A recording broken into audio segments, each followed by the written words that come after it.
Hi, my name is Jen Lowe, and I'm a student at the University of the Cumberlands in Kentucky. I'm a PhD student in counseling, education, and supervision.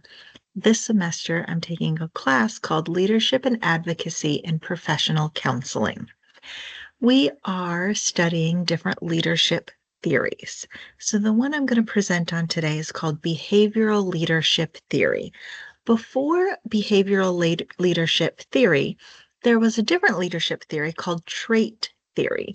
And trait theory was that people are born with different traits that make them a great leader.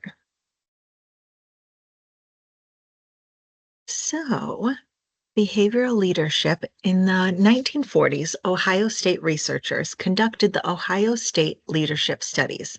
The researchers wanted to know what behaviors successful leaders engaged in and whether those behaviors could be taught to others. They found two prominent behaviors. One was initiating structure, and the other was consideration. Initiating structure is about organizing and assigning tasks, goal setting, overseeing goal completion, and standards of performance. The other one was consideration. Leaders were found to have awareness of the emotions of others, sensitive to the feelings of others, caring, attention, and empathy towards others, mutual trust, and the respect for the ideas of others. In more recent literature, when they talk about behavioral leadership theories, they categorize these into task behaviors and relationship behaviors. Task behaviors help people achieve their objectives and accomplish their goals, and relationship behaviors help people feel comfortable with themselves and others. Personal reference. So once I have this degree, I could do a few different things with them. One of them could be becoming a professor at a university and teaching counselor education classes. As a future professor, finding a balance between task and relationship behaviors is essential. Task behaviors, taking attendance, reviewing the syllabus, explaining assignments, lecturing. Relationship behaviors are introducing myself, student introductions, icebreaker activities, and relationship building activities. So I thought that was neat that as professors, there's a way to find the balance, which is interesting. I think we can all think of professors that maybe fell into one or the other more naturally. All right, there are a few different strengths for this leadership. Try to zoom in, sorry. For this leadership theory. Leaders who follow this leadership style are seen as approachable.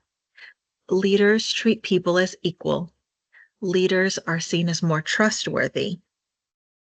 Initiating structure correlates with leader satisfaction, and consideration correlates with higher motivation levels. There are a few weaknesses to this type of leadership theory. This theory does not mention or include service, like service to others. Mental health counselors generally want to be of service to members of their community. That's why we went into this profession. Caring for others is fundamental to our profession and to our society.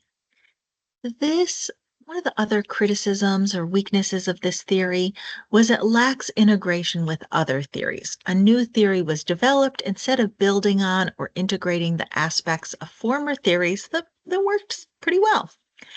It also fails to connect the valuable concept of mentorship, where in the counseling field, mentors, supervisors are a fundamental part of our education and our licensure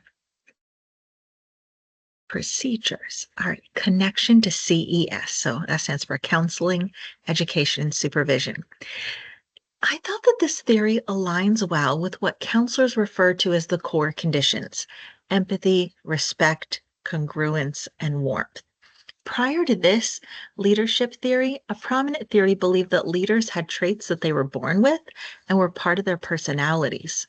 Behavioral leadership believes that counselors, educators, and supervisors can learn behaviors that will make them great leaders. This is fantastic news for counselors in private practice who wish to open private practice um, or a group practice, but believe that they need to possess leadership qualities, as well as to other leadership positions in our profession. Counselors don't need to be scared that, what if I don't have the traits that I need to be a great leader? This theory says, hey, it's possible to learn those traits and those behaviors. All right, down below, I have some references of a few different textbooks and peer-reviewed articles. And then I also have a quote by Margaret Wheatley. Leadership is a series of behaviors rather than a role for heroes. Leadership is a series of behaviors rather than a role for heroes. So, great information. What behaviors do leaders that you know possess? Thank you all. Stop.